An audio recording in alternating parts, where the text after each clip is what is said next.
Good morning, good afternoon, or good evening to each and everyone. I am Dato Rusty Ibrahim Udag, and I am the one reporter of the Group 3. My topic is it's all about types of relationship, and this is the objective or the outline of my topic. The first one is describe how the social exchange theory explain relationship. The second one is describe how the equity theory explain relationships. The third one is list and describe types of relationship.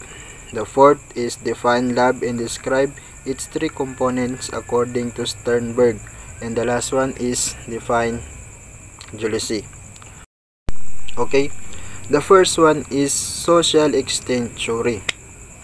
Recall from section 11.2.9 that social exchange theory is that the idea that we utilize a minimax strategy whereby we seek to maximize our rewards all while minimizing our cost.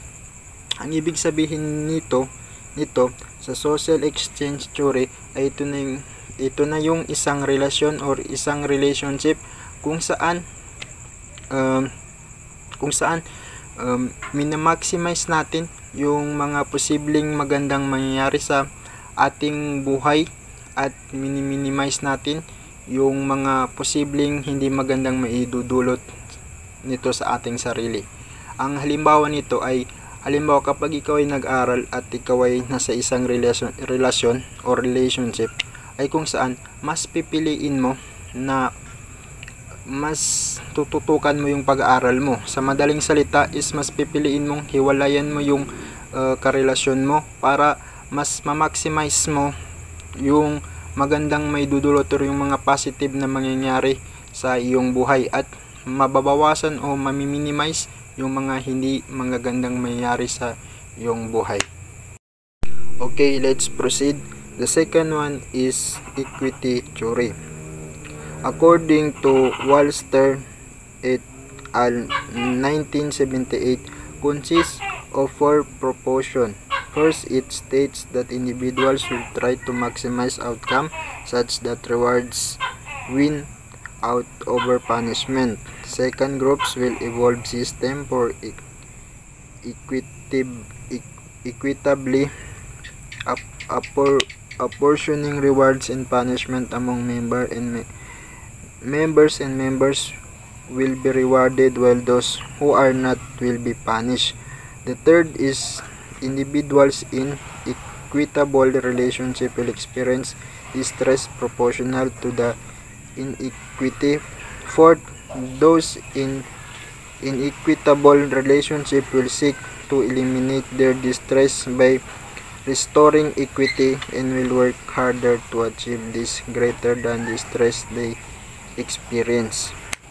And dito sa equity theory, sa madaling salita, from the word equity is dito na pumapasok yung pagiging pantay-pantay kung saan sa pakikipagrelasyon or sa isang relationship dito na pumapasok yung tinatawag na give and take kung saan yun na nga yung pantay-pantay. Kumbaga kung ano yung treatment ng isa, kung ano yung treatment mo sa isa or sa partner mo is ganun din yung maibabalik sa'yo. Okay, next is types of relationship. In relationship can take on a few different forms. There are two different forms in what are called, the first one is communal relationship and the second one is called exchange relationship. In the communal relationship, there is an expectation of mutual responsiveness from each member as it relates to tending to members' needs, while the exchange relationship involves the expectation of reciprocity in a form of tit-for-tat strategy. This leads to what are called intimate or romantic relationship, in which you feel a very strong sense of attraction to another person in terms of their personality and physical future, love is often a central feature of intimate relationship. Okay, dito sa types of relationship, merong dalawang uri ng types of relationship. Yun na nga yung sinabi ko kanina, yung communal at yung exchange relationship. Ang ibig sabihin dito sa communal relationship is there is an expectation of mutual. Ibig sabihin nagkakaroon tayo ng expectation doon sa taong nagugustuhan natin or sa taong parehas yung nararamdaman natin.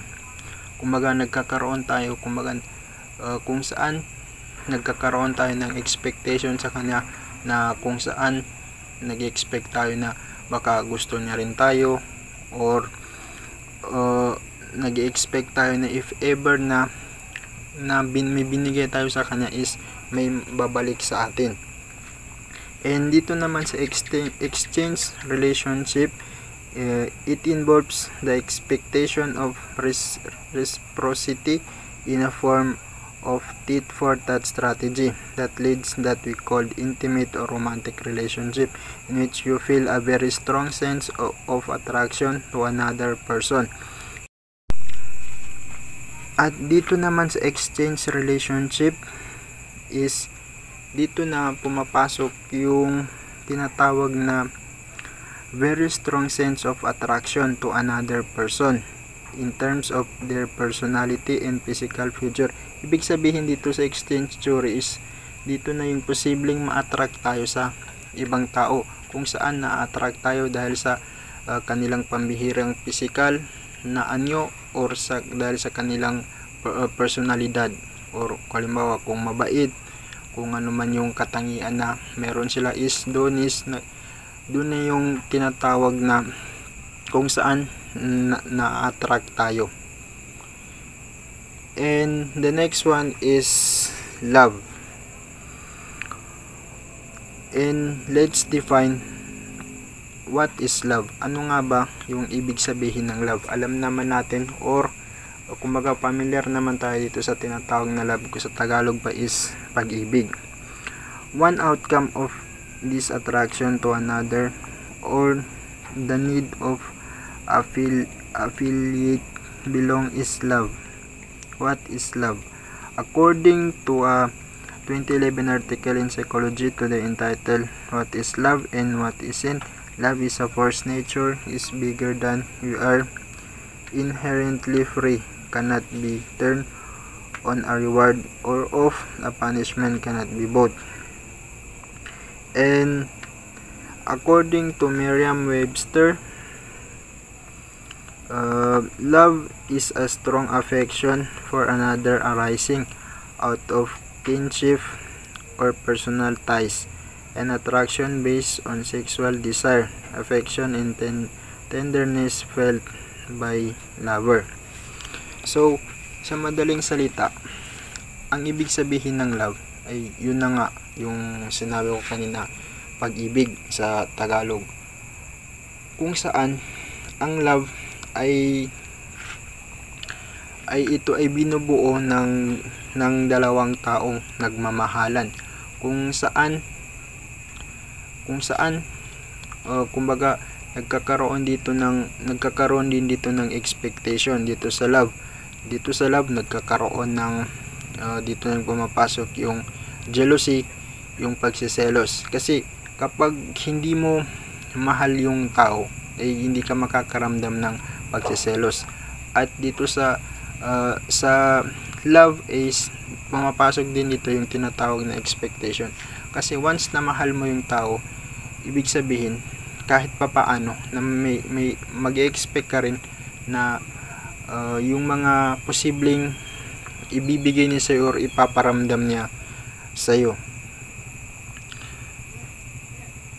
And let's discuss the yung sinabi ni Robert Sternberg 1986 that he said love is composed of three main parts called the triangular theory of love: intimacy, commitment, and passion.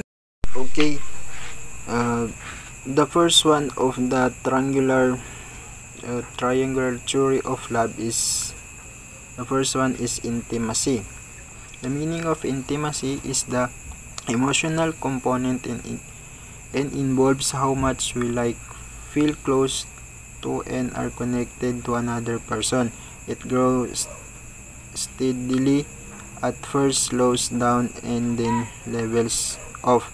Future include holding the person in high regard, sharing personal affected with them, and giving them emotional support in times of need. Ang ibig sabihin dito sa intimacy is ito na yung kumbaga yung taong yung kumbaga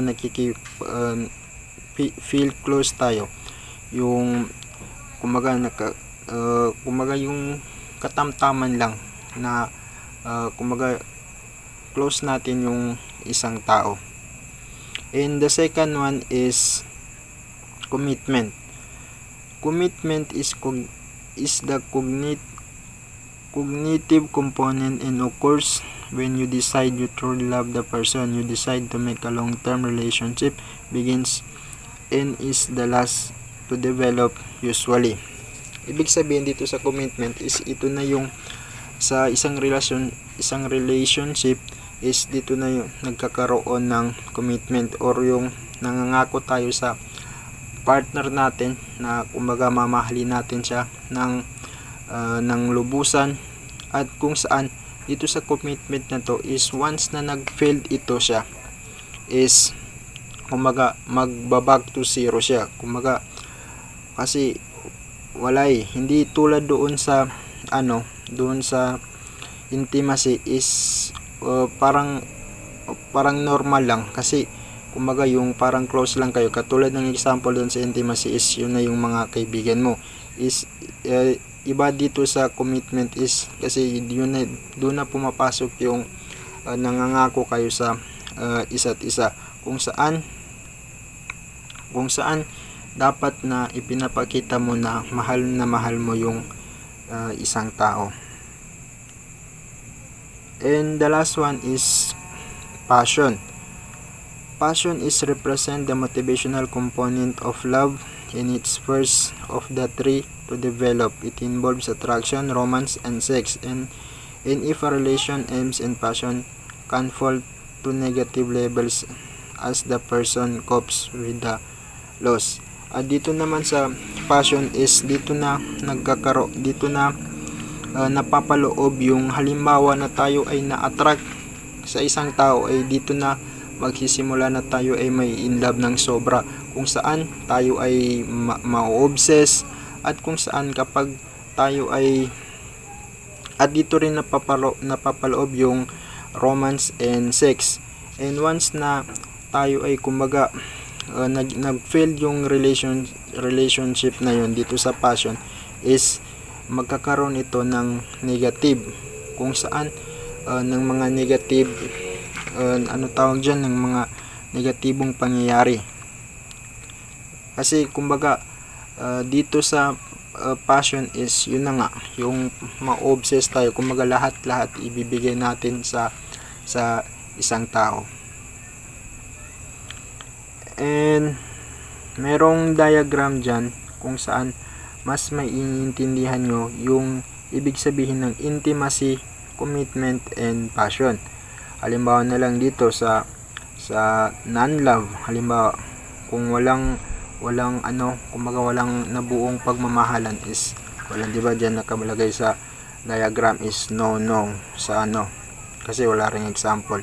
Sa liking, halimbawa ito na sa intimacy, ito na yung halimbawa ganun, kapag gusto mo yung isang tao is ang tawag dyan yun na yung nagiging close ka, pero walang namamagitan na or walang nangyayaring or walang nabubuong pagmamahalan dito sa intimacy. Tapos dito naman sa sa commitment is halimbawa infatuation. Dito sa infatuation is makikita naman natin sa diagram is may nakalagay na yes, kasi kung saan dito sa passion is yun na, kapag nalabat per se ka sa isang tao is kumbaga madidevelop yung nararamdaman mo sa kanya, kung saan mas mai-in love ka at mas mapapamahal ka sa isang tao hanggang sa ma-obsess ka. Dito naman sa sa empty, ang example niyan is stagnant relationship.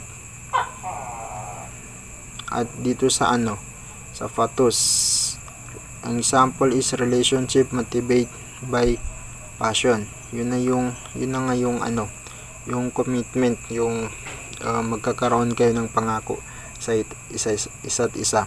Then let's proceed to the jealousy. The dark side of love is what it was called jealousy, or a negative emotional state arising due to a perceived threat to one's relationship. Take note of the word perceive here. The trait does not have to be real for jealousy to rear its ugly head, and what causes men and women to feel jealous varies. Alam naman natin yung ibig sabihin ng jealousy, yung pagseselos. Dito sa sa jealousy, or ang ibig sabihin ng jealousy or pagsiselos is ito na yung nabubuo ito yung pagsiselos dahil sa sa paghihinala, dahil sa pagbibintang, or dito sa jealousy is dito na napapalob yung insecurities, kung saan kapag mahal natin yung isang tao is kahit papaano is makakaramdam talaga tayo ng selos. At kung saan